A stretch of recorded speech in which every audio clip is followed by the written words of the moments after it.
in the dense, mist-shrouded rainforests of the Democratic Republic of Congo, where the air hummed with the calls of hidden creatures and the earth pulsed with ancient life, a young gorilla named Zara was born under a canopy of emerald leaves.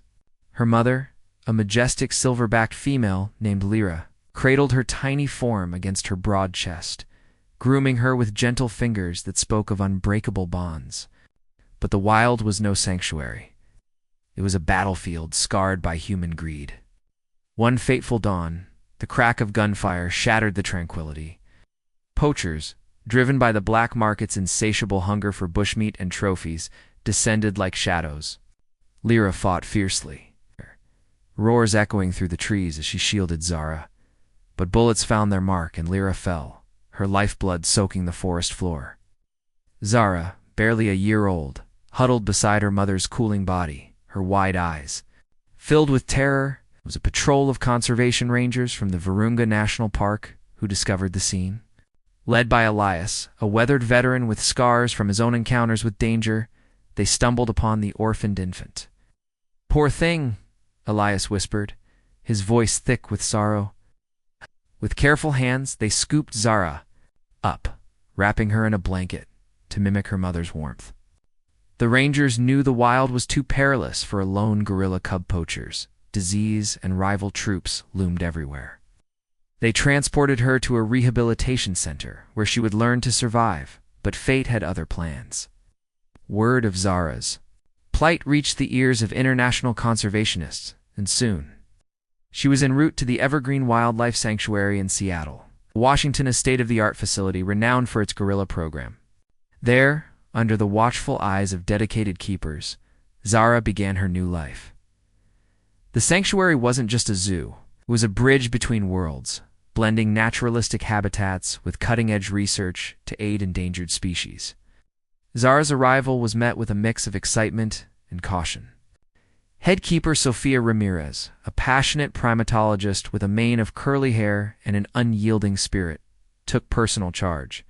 "Look at those eyes," Sofia said to her team during Zara's first health check. "They're full of stories already." Zara was malnourished and traumatized, flinching at loud noises and clinging to stuffed toys that substituted for family.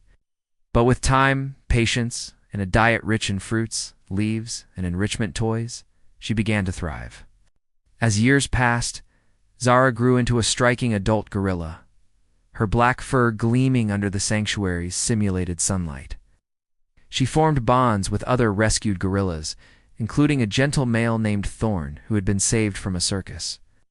The pair's interactions were playful at first, chasing through the enclosure, sharing food, but soon evolved into something deeper. Keepers noted Zara's increasing affection for Thorn, their grooming sessions lasting hours. Then, on a crisp autumn morning, when Zara was 12, the changes began. She grew lethargic, picking at her food instead of devouring it. Morning bouts of nausea left her retching in the corner of her habitat. Sophia, ever vigilant, called in the veterinary team. "Something's off," she told Dr. Lena Voss, the sanctuary's lead veterinarian. A sharp-minded woman in her 50s with a no-nonsense demeanor honed from decades in the field. After a series of tests, ultrasounds, blood work, the diagnosis came. "Pregnancy. It's confirmed," Dr. Voss announced, her voice a mix of awe and concern. "Zara's expecting. Thorn's the father, no doubt." The news rippled through the sanctuary like a wave. Zara, the orphan who had lost everything, was now on the cusp of creating life. It was a triumph for the breeding program, but pregnancies in captive gorillas carried risks: miscarriages, complications from stress, or even rejection by the mother. As Zara's belly swelled, the sanctuary buzzed with preparation. Dr. Voss assembled a team, including young intern vet Dr. Alex Kane, fresh from veterinary school with innovative ideas about animal welfare. Alex, with his tousled hair and eager eyes, advocated for tech-driven monitoring, wearable sensors to track heart rates, AI cameras for behavior analysis. "We can predict complications before they happen," he argued in staff meetings. But Dr. Voss was skeptical. "Tech is fine, but nothing beats experience and intuition," she countered. Their differences sparked debates that echoed through the halls. Voss favored minimal intervention, letting nature take its course as much as possible, while Kane pushed for proactive measures, like adjusting Zara's diet based on real-time data. Zara, meanwhile, underwent her own transformation. Once the social butterfly of the troop, she began withdrawing, seeking solitary nooks in the expansive enclosure, recreated rainforest complete with climbing structures, streams, and hidden caves. She gorged on nutrient-packed meals, yams, bananas, and leafy greens fortified with vitamins. But her isolation worried the keepers. "She's avoiding Thorn now," noted Keeper Jamal, a burly man with a soft spot for the apes. "It's like she's preparing for battle." One evening, as rain pattered against the glass dome, Sophia observed Zara from the observation deck. The gorilla sat alone, her hands protectively over her abdomen, staring into the distance. "What's going on in that mind of yours?" Sophia murmured. Gorillas, with their 97% shared DNA with humans, often displayed emotions that mirrored our own grief. Joy, anxiety. Zara's behavior suggested instinctual protection, but it bordered on depression. Tensions escalated when Alex suggested isolating Zara completely for the final trimester. "In the wild, mothers separate to avoid threats," he explained. Voss disagreed. Vehemently, isolation could stress her more. She needs her troop for support. The argument culminated in a heated staff meeting where voices rose and alliances formed. Sophia sided with Voss, valuing the social dynamics, while younger staff leaned toward Alex's modern approach. Amid this, Zara's pregnancy advanced unevenly. Ultrasounds revealed the fetus was smaller than expected, raising fears of prematurity. The team adjusted her care, adding supplements and enrichment to reduce stress puzzles. Music from the forest, even scented herbs to mimic her native habitat. But Zara grew restless, pacing at night, her grunts echoing like distant thunder. As winter gripped Seattle, blanketing the sanctuary in frost, a new challenge emerged: financial strain. The Evergreen Sanctuary, funded by donations and ticket sales, faced budget cuts from reduced grants.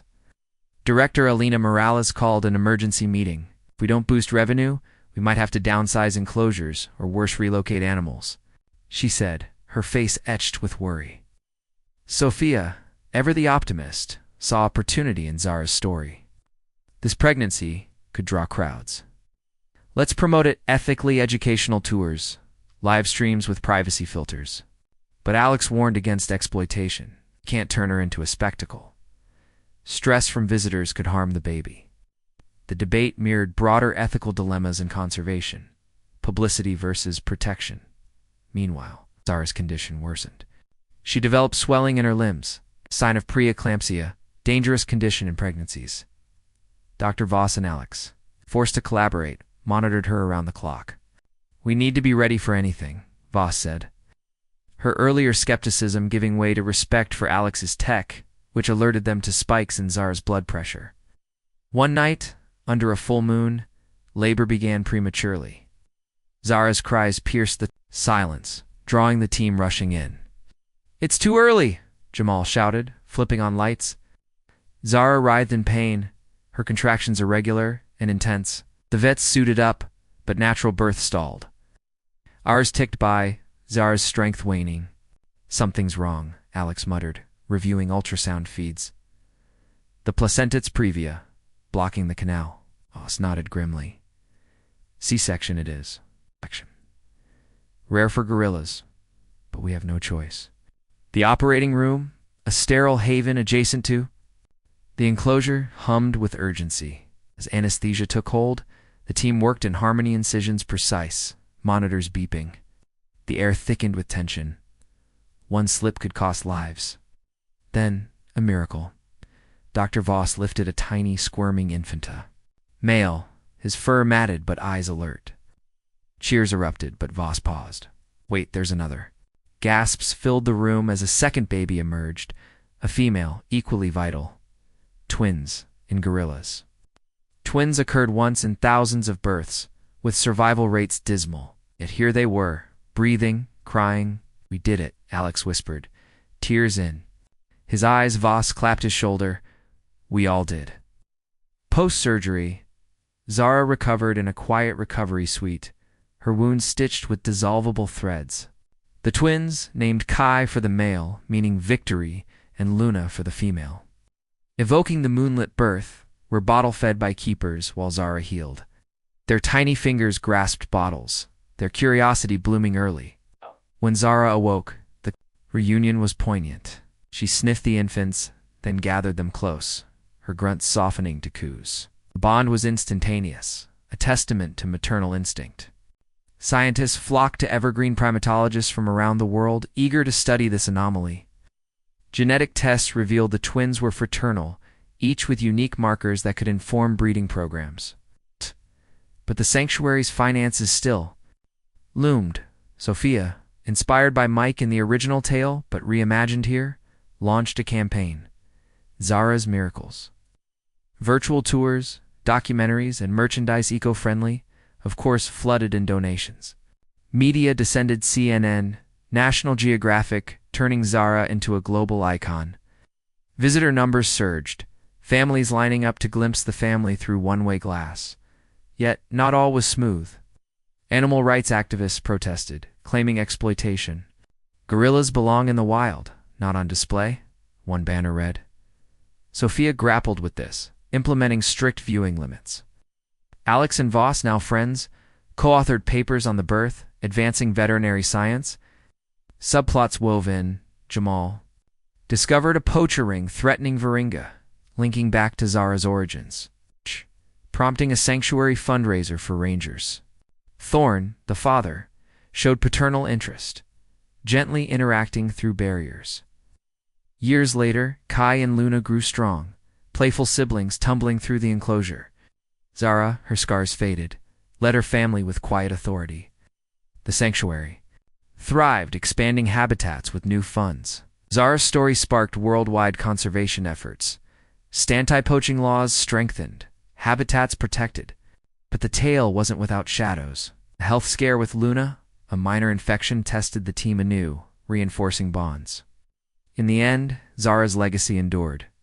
From orphan to matriarch, her twins symbols of hope in a fragile world. As visitors watched, Sophia reflected, miracles aren't just born, they're nurtured. The wild's echoes lived on, reminding all of nature's resilience. Thanks so much for listening. See you in the next video. A great day.